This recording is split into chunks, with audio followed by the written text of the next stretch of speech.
Was what was that mountain? Yeah. Let me see if I can find it here. Mount Bentel Overlook, the Golan Heights. Golan. Yeah, the Golan Heights. So this is looking into Syria from Israel. So looking across the border. If you look close enough, you'll see that at that time there were buildings and stuff that were in ruins from the war. So these are the fields. There's the wall between the countries right there. So this is Israel. Here's the wall, and that's Syria looking north towards Damascus. Then leaving the northern part of the tour, heading towards the Sea of Galilee, we come to Qumran, and this is cave. Was it 57? Do you remember the name of it? I don't. There's a number assigned to it, but that's where many of the Dead Sea Scrolls were found, in that cave. There are many caves like that in the area, and so there are fragments all over the place of the caves. Ronnie talks a lot about those fragments, and one of the stories he tells was that somebody that had discovered some of the fragments was cutting, because they were on leather, I think. They were cutting them to make shoes out of it. When they stopped that person from doing that, to recover the ancient fragments. This is looking down at the Dead Sea, or the Salt Sea. And the Salt Sea is just beautiful. This is looking into En-Gedi. So close to Qumran. So Qumran and Jericho and En-Gedi are all close to each other, on the way down to where we stayed the night. This is looking up into En-Gedi. There's about a mile and a half hike that we did that day, going up a stream. We followed this stream. There's the path that you walk. So if you're inclined and want to do it, it's not a terribly hard walk. It's actually very beautiful. That's where David, up in the En-Gedi, up in that wilderness, was where David was when Saul was chasing him. That's a hyrax. So if you read about hyraxes or conies in the Bible, in the Psalms, that's what one of those looks like. They're all over the place. They're like a mountain badger of sorts. Those are ibex. You would often see this outline of these things in architecture, especially the Egyptians and others would include this. Some of the surrounding countries worship the ibexes, but the ibexes were there. And those are in. So I think it's Psalm 104. Do you remember? In what? Psalm 104. Oh, I don't remember the psalm. It talks about those, but you can see them in En-Gedi as well. And then we spend one night at the Dead Sea. So that's me. I don't remember the guy's name I was with, but it's just beautiful. It was a bit chilly, but it was fun to do that, to go out there and float. Now, what I didn't know is that the water, because of the high mineral content, the water is caustic after a period of time. So you can only stay in for about 15 minutes, then you got to get out and rinse off, and then you can go back in.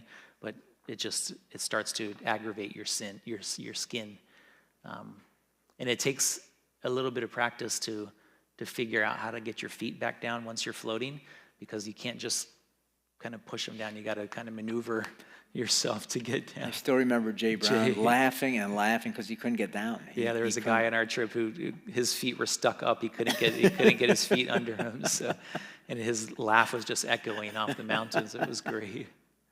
Yeah. So we spend one night there. That's Leonardo de Plaza that would be on the 5th. And that's beautiful. It's an Israeli resort, really. Yeah, it is. I think I have a picture of it here. Oh, yeah. There it is. It's beautiful. Just gorgeous. Yeah.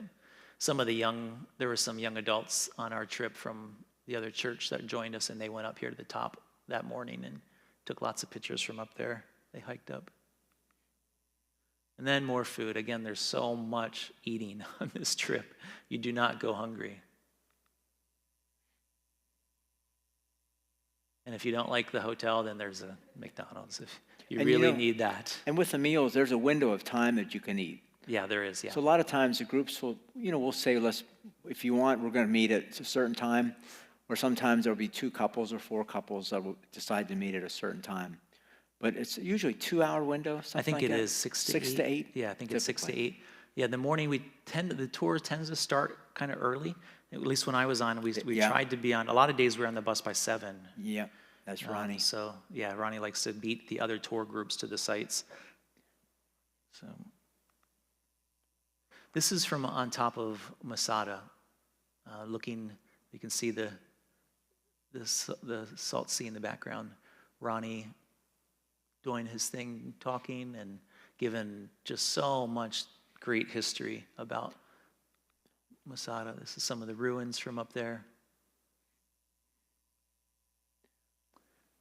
This is Masada, they believe, is where Herod, one of the places that Herod put a garrison, an army outpost to protect. They believe at the time of Jesus that there was a land bridge across the Salt Sea, and I'll show you a picture of that. In 2017, there was a land bridge as well. It wasn't, the water dropped so low that there's a place you could cross the Dead Sea just on land. And so they believe that Masada was built there to be on the Israel side to protect from Eastern invasion that would have come across the land bridge. He had a beautiful castle down in the front of that. You get up there by a cable car, or there is a 45-minute walk to get up there, a hike. But if you do the hike, you end up missing out on a lot of the lectures from Ronnie and seeing a lot of the sights. And then leave from there, heading towards Jerusalem, and you get towards Jerusalem. If you remember, Jerusalem, as old as it is, the streets were not laid out for modern traffic, and so the roads are narrow and tight and lots of traffic.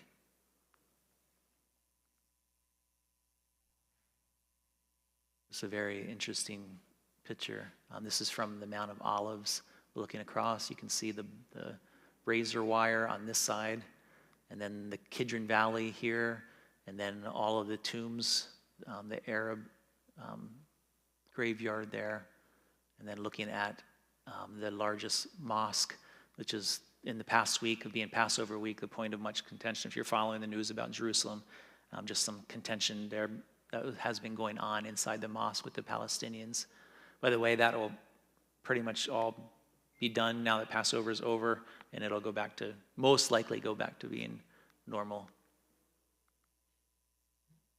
This is from, so the southern part of Mount Moriah. Now, Mount Moriah is the ridge in between Mount Zion and Mount of Olives. It's a lower mountain, and the southern part of Mount Moriah is where the ancient city of David is, which is where we're standing at, where I'm standing from taking this picture. So this is looking down the Qumran Valley here, and this is going south that way, and this is looking over to the Muslim quarter of the Mount of Olives.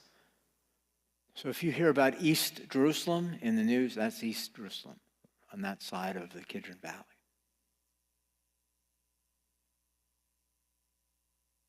Just a picture of what some of the hotel rooms look like.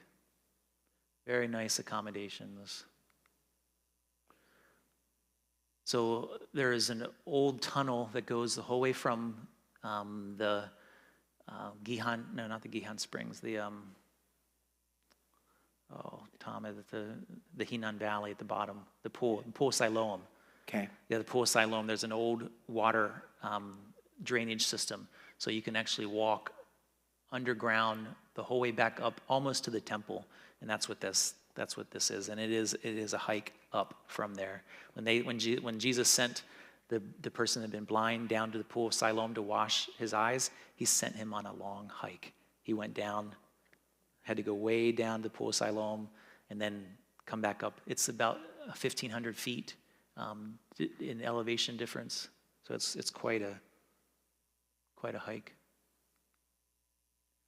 One of the days in Jerusalem is a lot of walking, so I had recorded that just to point out how much walking was in one day. Now it's spread out over the whole day, so if you think, well, that's more than I can do, it's really okay. It's not that bad. We did have somebody that struggled, but it is quite doable. Encourage anybody that is going on the trip to get in shape walking before you go. Most of the time you're sitting on a bus, you get off the bus, you look at a site, get back on a bus.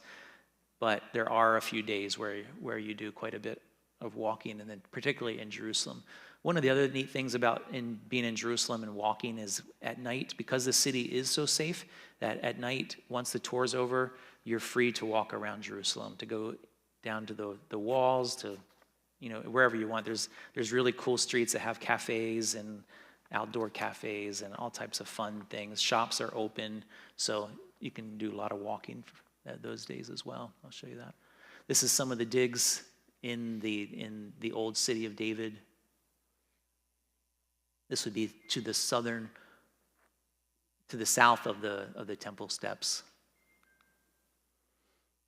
Pictures of the Wailing Wall, you would recognize this. The wall that separates the women from the men at the prayer wall.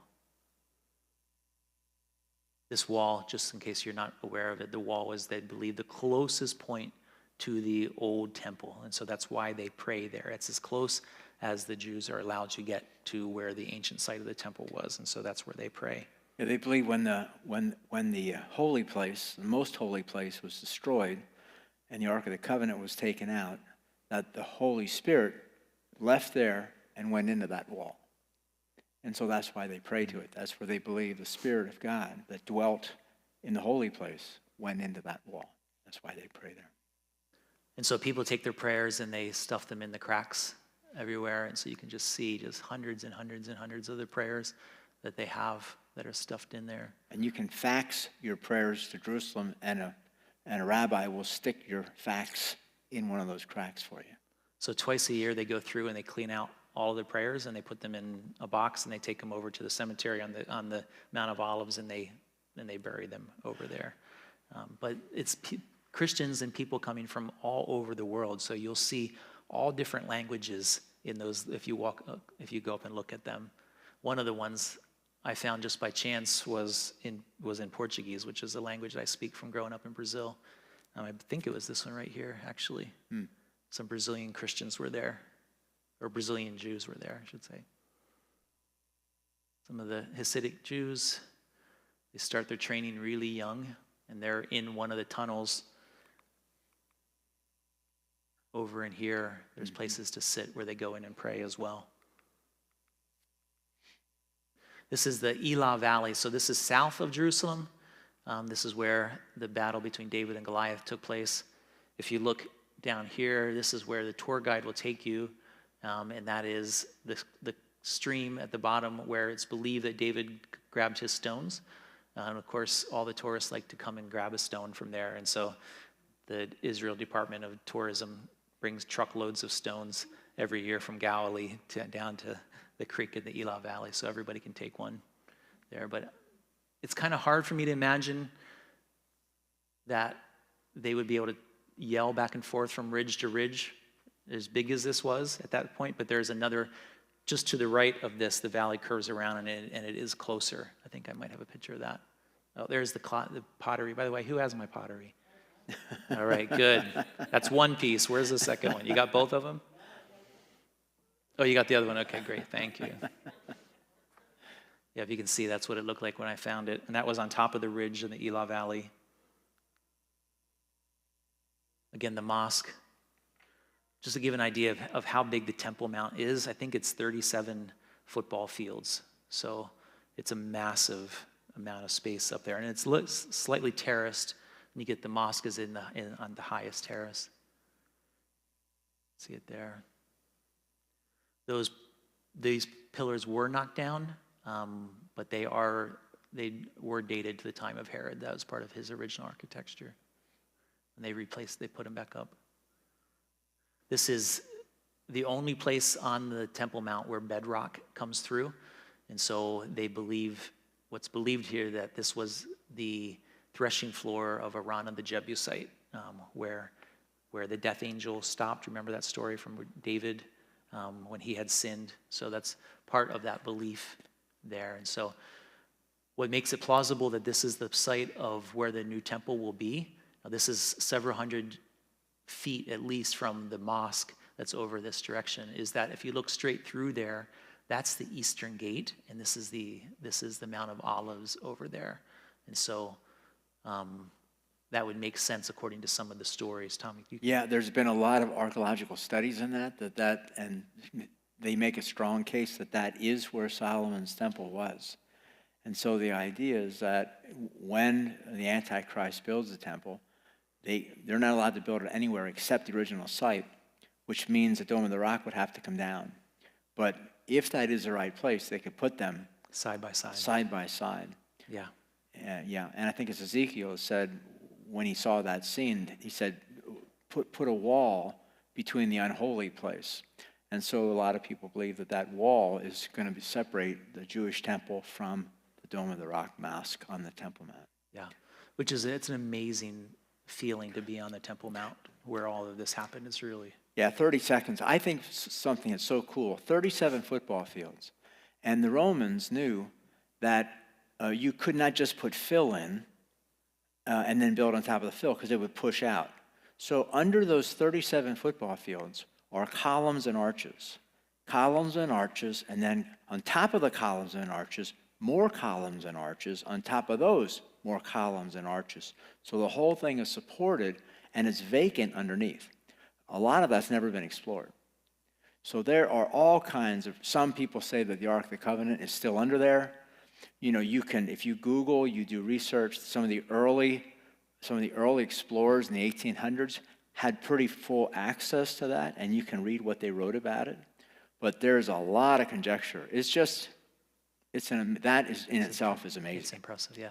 It's a bit anxiety-producing to be there just because it's not Israeli-controlled. It's controlled by Muslims. So, but Israel does provide security for it, if that makes sense.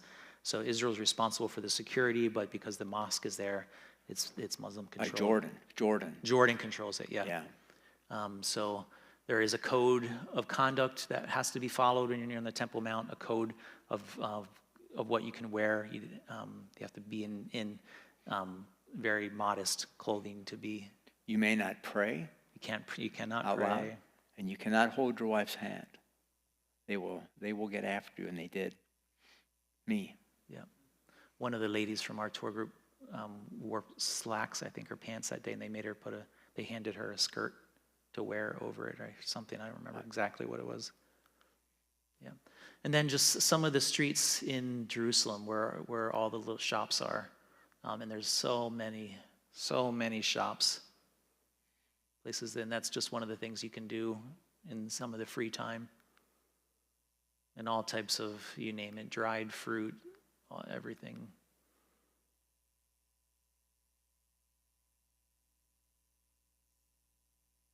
So underneath of the old city of David, above it is Jordanian territory, Muslim territory. And so they own above it, but underneath of it is Israel can excavate because they can't own. Was it 3 meters? I forget what they said. I don't remember that. Yeah. But what they've discovered is that at the time of Jesus, the city was actually at this level, and so they believe where some of the houses were, etc., were underground. And so we spent about a couple hours exploring all of the places, and you can just see how far it goes. It just goes on forever. And then close to the last day, this is where the garden tomb is. It's a really meaningful time now. Can you show the tomb itself? Yep, I have you can see it there, but it's conjecture, of course, that this is where the tomb actually was. But, I thought I had it. I'm sorry.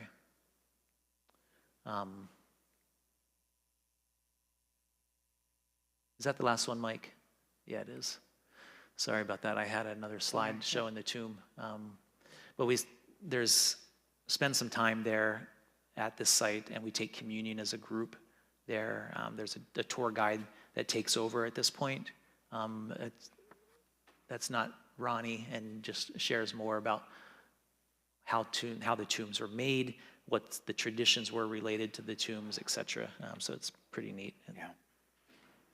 And there's the picture of taking communion at the end. So, any questions on the pictures that you had? And a free day. I'm sorry? And a free day. Yeah, that's right. In 2019, we added that, a free day in Jerusalem where there's no tour scheduled. You're free to do whatever you want to do for the day while you're there. And so that was pretty popular, very well received, yeah. There's so much to see. So Yeah. much. That's neat. Anything related to that? No. Questions or comments for anybody? All right. Mike, I think you can turn that off. Thank you. Yes.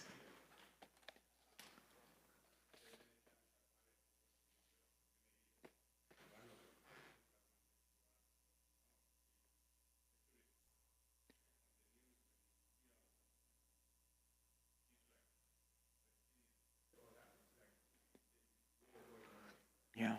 Yeah.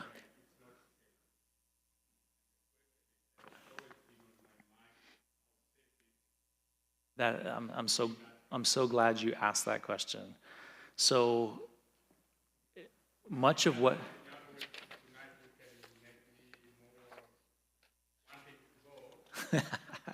depending on what we say, right? Yeah. So one of the things about the news is that our news here is liberal, right? And so they show the worst, and they often show scenes that are repeat scenes from previous years or previous eras. It's not necessarily true. When we were there, we were in Jerusalem when Trump announced that Jerusalem was the capital, when he recognized it as the capital. On the same day. The same day, right? And so in the U.S., they were showing all of this rioting, all of this protests that were going on, and we're in Israel walking around, enjoying ourselves, nothing, no violence, nothing, not an ounce, no violence anywhere. But the news here was pushing their agenda of what they wanted the West to believe about how bad things were in Israel. So Ronnie said that Ronnie was a captain or a corporal in the military police. Right. He said that he knew where he was going to be for the day, where he would take his troops based on where CNN was going to be for the day, because he had to go contain what CNN was trying to create as news. CNN would go. He said CNN had been kicked out of Israel many times because they paid people to start throwing stuff and whatever happened. So much of what you see about Israel in the news, even in the Jerusalem Post, Ronnie said the Jerusalem Post is very liberal. They collaborate with the West. Even what you read in the Jerusalem Post is often tainted as well. So, Lloyd Pulley is a pastor of a Calvary chapel in Old Bridge, New Jersey. And he said when they were in Israel, he had a half day off, and he and his wife went walking. And he said, as they're walking along, a CNN van stops, the doors throw open, a Palestinian gets out with a tire, he sets a tire on fire, and they start filming him. In the middle of nothing going on. And that was their news, because they want to create news. We met a woman who lived in Jerusalem. She was from Pittsburgh. I think she'd been there for 5 years. And a 75-year-old woman, she said, I feel safer in Israel than I did in Pittsburgh. So it's so much what Dwayne said. It's so hyped up. In your brochure, there's an article, Will I Be Safe in the Holy Lands? And it talks about that. I don't think there's ever been a tourist. Did those get passed out? They did get passed out. Great. Do you have one of these? Does everybody have one? Yeah, he's been handing them out. Okay. There's no tourist has ever been killed in Israel. So just think about all of those years that's never happened. So yeah, it's extremely safe.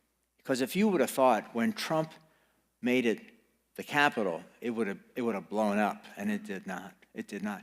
Now, the unrest that there's been on the Temple Mount now is just because the Muslims and the Christians and the Jews, it just so happens that the Ramadan and Passover and Easter all fell on the same day this year. And it was a double Sabbath. Yeah. It was a high Sabbath. Yeah, this so year. it was the moment that was going to happen. Yeah. But everybody that goes. Edna, did you feel safe?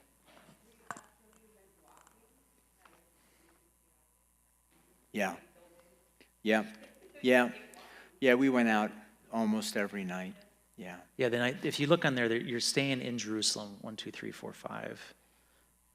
6 nights, right? And so you're free to walk around and go. And we were often out until almost midnight, just walking around the city, and completely safe. Even in the Arab sector where the shops were, I was walking around. So.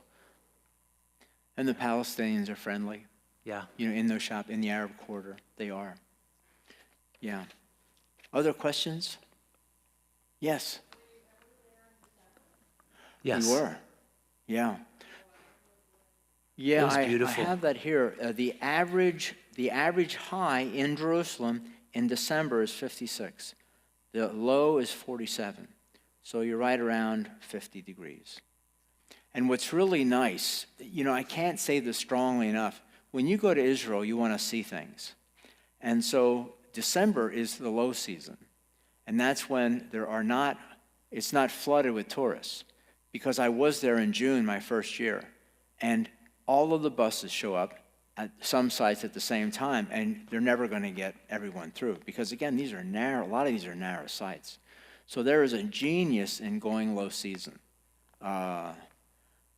Because there are a lot fewer people, and you get to see more sites. So what would happen is, and I've been on this, the tour guide will drive a bus to a location. Because they're experienced, they'll know that with 12 buses, they're not going to get in. So they then take the bus and they leave and go to another site. Well, they can do that 2 or 3 times in a day, and you miss out on all these sites. That's what happens high season. That doesn't happen low season. Also, hotels are cheaper low season, which helps on the pricing as well. So, and in June, July in Israel, it is really, really hot. And so if you like cooler weather, this is the right time to go.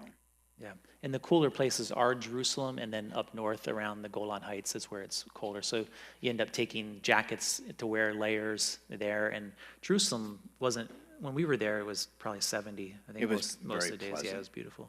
Yeah. It's right before the rainy season starts. So Yeah. there can be rain in December, but it's not real heavy until at the end of the month or in January when the rainy season starts. So You can look it up. I think it's 2 or 3 days. Typical is how many rainy days there are in December. Yeah. It's a low count. And that's part of what you take. You take a rain jacket because Ronnie will tour right through the rain. You just put your rain jacket on and just keep following him. We're walking. Right.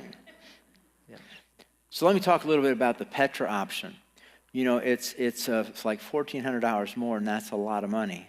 But while you're there, I really do think it's worth it. Because Jordan is a completely different country, a completely different feel politically, economically. Again, it's safe, but it has a complete different feel. Petra is where I think it's fair to say most evangelicals believe that God is going to open up for the Jews. As you know, the Bible says that during the last 3.5 years of the tribulation, the Antichrist is going to kill 2/3 of the Jews. And the remaining 1/3 all get saved, and they flee to Petra. And it's written in Revelation. It talks about that, and then also in Isaiah, Revelation chapter 12. But that is worth seeing for that reason. Jerash, the site that Dwayne showed you, that is known as the Pompeii of the East. It is the largest, most intact ruins there are in anywhere during that Roman era. It is incredible. And then Jordan itself, we have a Christian Arab tour guide scheduled for Jordan, and that really helps because he can tell you a lot about Jordan. For instance, I think it's 2% of Jordanians are Christians. And I said, how do the Christians get along with the Arabs? He said, great, fine.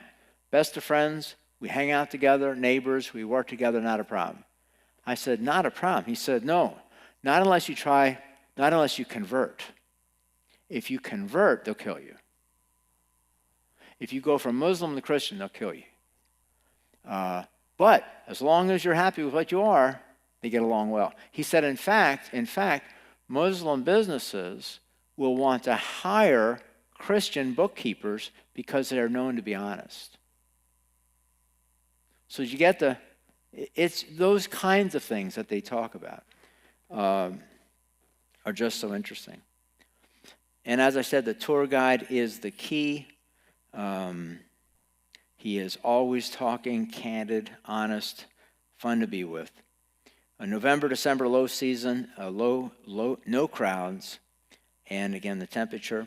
And another thing, there is a backlog now for people wanting to go to Israel. The demand for tourism in Israel is so high today that it's hard to get a tour scheduled, just because there was such a demand before. The infrastructure, the hotels, they're not keeping up with building the number of hotels they have for the increased number of people coming to tour.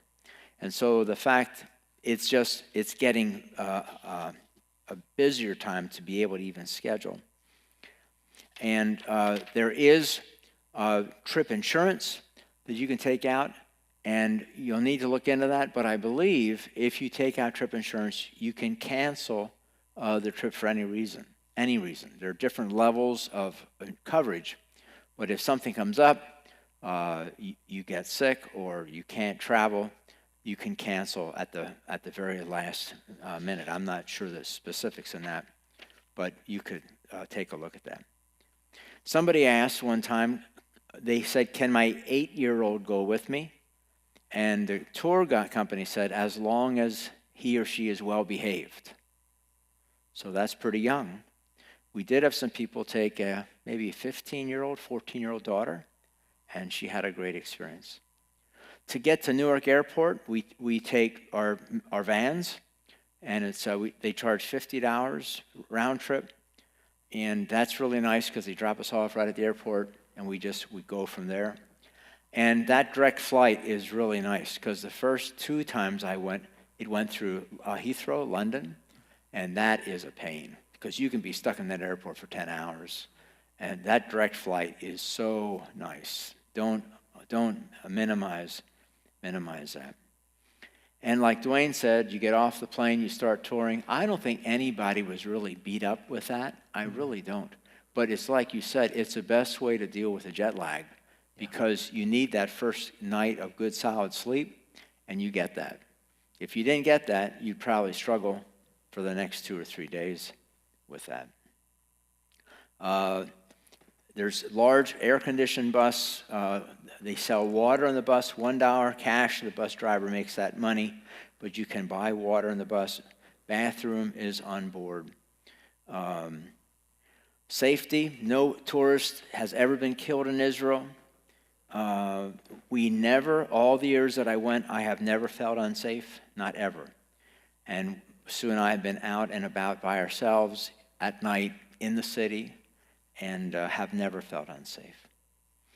The meals are incredible. As Dwayne said, breakfast buffet. Lunch is on the fly typically, and dinner is a buffet. Passports, you need to have one that is valid for at least 6 months from the date of your arrival. So if you arrive on December the 1st, it has to be valid for six more months past that date. So you'd have to have December, January, February, March, April, May, all the way through May. It would have to be valid. And I think they're typically 10 years. If I can just add, on the days that you have to buy lunch, to plan for it to be about $15, $18 for lunch. Typically it's an option of a pita sandwich or schnitzel, right? The chicken. Yeah. That's usually, and you kind of get, that's pretty much the options that you have on those days. I'm sorry? What? Credit cards, yeah, they do almost everything. And then luggage, you can email me if you want this, but it's a 62-inch maximum, which is length, width, and height added together. So length, width, and height, 62 inches. The width of the suitcase, the height of the suitcase, The length of the suitcase, all added together, 62 inches. And 50-pound maximum. That's pretty heavy, 50-pound. Carry-on is just typical carry-on. They say it can't exceed 39 inches, the same thing. But I've seen big carry-on go in those planes. Pack fewer clothes than you think. If you've traveled a lot, you know that's true. They say you should pack what you think you want to take and then take half of it away. And you probably will still have too much. Take some good walking shoes, layers, a sweater. What Sue and I take is a breathable windbreaker, Gore-Tex, something that lets air in and out. But that's a nice, because that'll keep you warm with a sweater underneath, so layer. And money, the best way, I think the best place to get money, converted into shekels, is here at your bank. I think that's the best rate you get. And I'm guessing you probably wouldn't need much more than $200 in shekels. All you really need shekels for are bathrooms.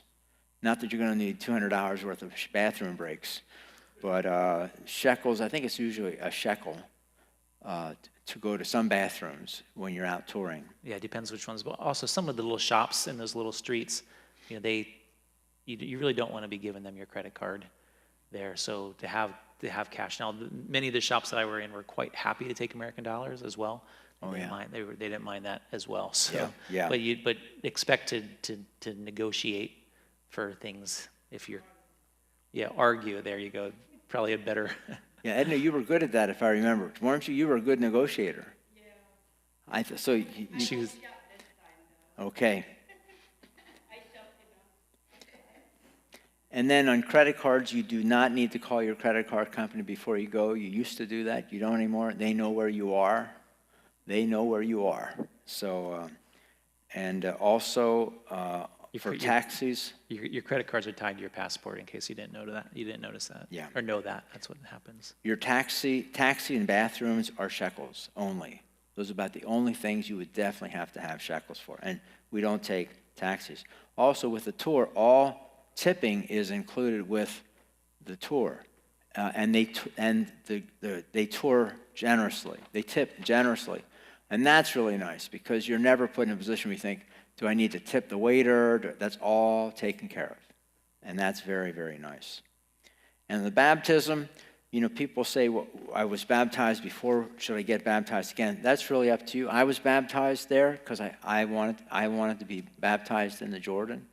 And I would guess probably the majority of the people that go do get baptized in the Jordan. Edna, you were baptized? Yeah. It's really meaningful. And the Jordan Valley is significantly lower than Jerusalem, so it's much warmer. If it's 50 in Jerusalem, it's 70s down in the Jordan Valley. Yeah, and then some of the other things. You will need a converter for power. There are 220 over there. So cell phones, if you have a converter, just the plug, you can plug straight in. But if you have like a hair dryer or a curling iron, you need to get a power converter because you will blow that sucker up because you're putting 220 in instead of 110. But those kinds of things, you will need a converter. Again, dress, no shorts or sleeveless shirts and tops are allowed. A sleeveless dress to a Hasidic Jew would be like if you see a picture of a streetwalker in New York City, that's how they see a sleeveless dress. Seriously, that's how they see it. So the men will look at you with great disdain. They'll look at you horribly if you are underdressed in that way. No sleeveless tops, and again, some of those sites. You can drink the water. There's not a problem. That's really just in Jerusalem, though, right? That's just in Jerusalem. Yeah. So other places that we're touring, the tour guide will give you a heads up the day before about what you're allowed to wear and not wear. Yeah. So that's really all that I had to cover. Anybody have thoughts or questions? Yes, Barbara. Yes. Thank you. We leave from Lebanon E Free Church, which is on Route 72, almost at 22. So we'll give you directions there, but they have a big parking lot at the church, and then we all park our cars there, and the vans pick us up from there and then drop us off there. They were kind enough to let us park our vehicles there during that stay.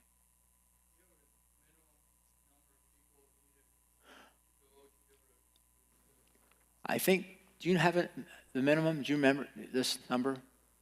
Well, so our current rates are based on 30. 30. Yeah, but that involves the We have a phone call to them coming May- up, May and something. we'll be talking about that.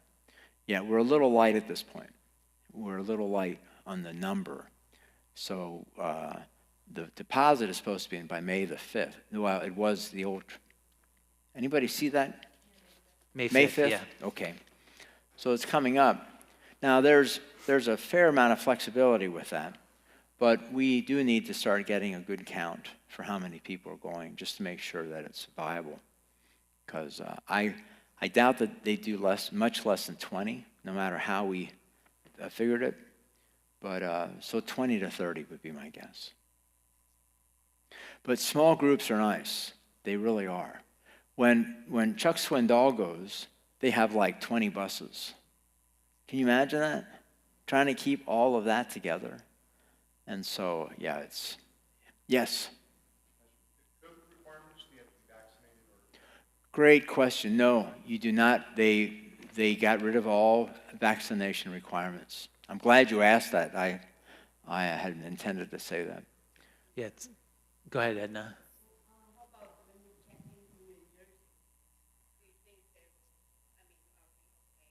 Yeah, so we'll check in at the airline carrier, and they are the ones that check all that through. So if you were going to a country where you had to have the vaccine, they wouldn't process your boarding pass. But because they know Israel is open, yeah, you're set. You go right through. So on the bottom of your brochure, on the right-hand side of the column, on the back, on the bottom, there is a link there to check what the COVID requirements are there. So currently, there's no restrictions related to vaccination. However, they are requiring a PCR test prior to leaving. And I think I was just looking it up, a negative PCR upon arrival as well. Yeah, that's what it's saying. I'm sorry? No. I doubt it's not yeah. Yeah, you need to have a report from a place that they would accept. We'll get all that information to you by the time. The tour guides are expecting that to be everything related to COVID to be completely dropped by the time of the travel as well. Yeah. But you can follow the changes on that link, safe.israel.travel. It's on the brochure. Howard? As time gets closer to December, are you going to have like another get-together, like a packing list? We will. We do have another one with the people that are going. Yeah, kind of a get to know each other type Yeah, of. yeah. Mm-hmm. Yeah, we have you fill out some question and answers about that everybody gets, a little bit about one another. Yeah. It really is a wonderful time of fellowship, too. And, I'm very partial to Calvary chapels. I just am. There's a lot of grace among Calvary chapels. I went with a tour to Turkey one time that they weren't Calvary chapels, and it did not feel the same. Our buses are fun. The dinners are fun. We just have a good time. And, yeah, other questions? Yes? The process for visa, you don't need a visa. All you need is a passport. That's what I'm told. That's correct, yeah. Yep. No visas. Just a good passport. Other questions? Yes, Joan.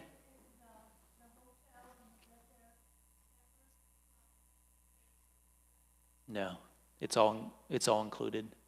Yeah, one price. That's everything except the taxi ride, the bus ride up to Newark. Everything else is included. Yeah, Lucas, the if you look on where it says register online on the thing, all the information related to the passport and everything is right there related to travel. So it's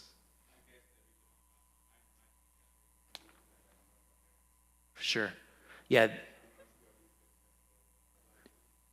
Yep, and we can take your information and get it to Inspire Travel right away, and yeah. Yeah.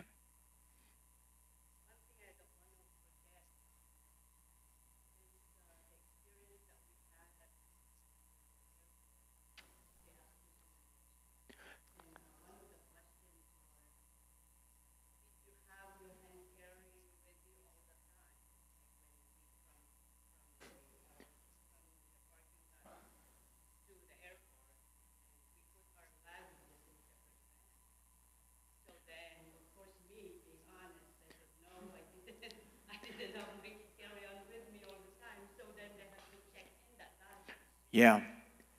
Yeah, that's good. So though I asked, have you been in control of your baggage since you got to the airport? And you want to just keep your eyes on that. You will take your baggage from the van into the airport, and in the line that you're waiting for to get to the ticket counter, you'll have your luggage with you, and then they'll check it in right there. So you should be able to say, I had it with me the whole time. Yeah. They ask a lot of questions. You'll feel safe about people getting in after you hear all the questions they ask. They're good. They're very good.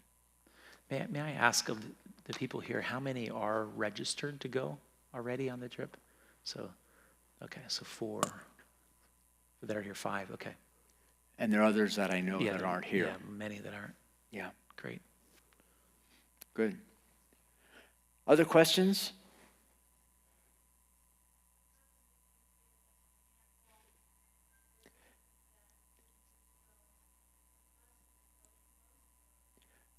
Yeah, that's great. Some of the times that just involves a circular route. So you could go some distance and come back if you wanted to, or you could just wait on the bus, or you could wait, I'm thinking of Caesarea Philippi. Yeah. Is a good example. You could just walk around the bottom area. There's some other areas. There are some places, I think one place where you would need to take a taxi, and they've done that in the past. There was one woman that had very, very bad knees, and she wasn't up for the walk, and so they sent her by way of a taxi. And there's Uber, and there's lots of options. I'm sorry? Your cane. Okay. Walking stick, yeah. Okay. It's optional to go through Hezekiah's tunnel as well. So less than half of the group went through it when I went.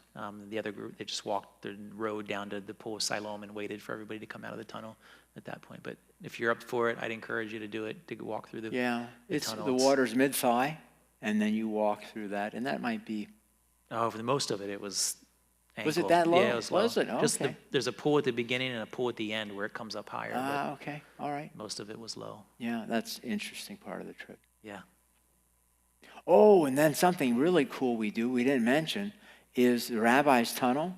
And that's where, when you saw the Western Wall that Dwayne showed where they have the prayers, you actually go behind that and you walk along that, and you get to see all the columns and arches that I was talking about. And it's an incredible part of the trip, being able to go back in there and do that. You probably walked 200 yards, 300 yards? Oh, at least, yeah. Yeah, yes. But it's just remarkable what's under there. And then you just think, my word, what is behind that yet? So Solomon's stables are under there. The Jews built, the Muslims built a mosque down there a couple years, not that long ago. One night, in the middle of the night, they took bulldozers in and just started plowing out under the Temple Mount to build a mosque in there. And it's there now. And they just took all of this material that they excavated out and put in a big pile. And now there are, I think it's a university that's going through all of that, sifting it and sorting through it, all these artifacts that they're finding from that excavation that the Muslims did. There's so much history there. Yeah. It's amazing. Other thoughts, questions? Yeah. I hope you're able to go. Like I said, it's good night. Thanks for coming. We look for this year in Jerusalem. This year in Jerusalem. Not next year, this year. Yeah. All right. Dwayne, you want to close us out in prayer? Yeah, That'd be let's do great. that, yeah.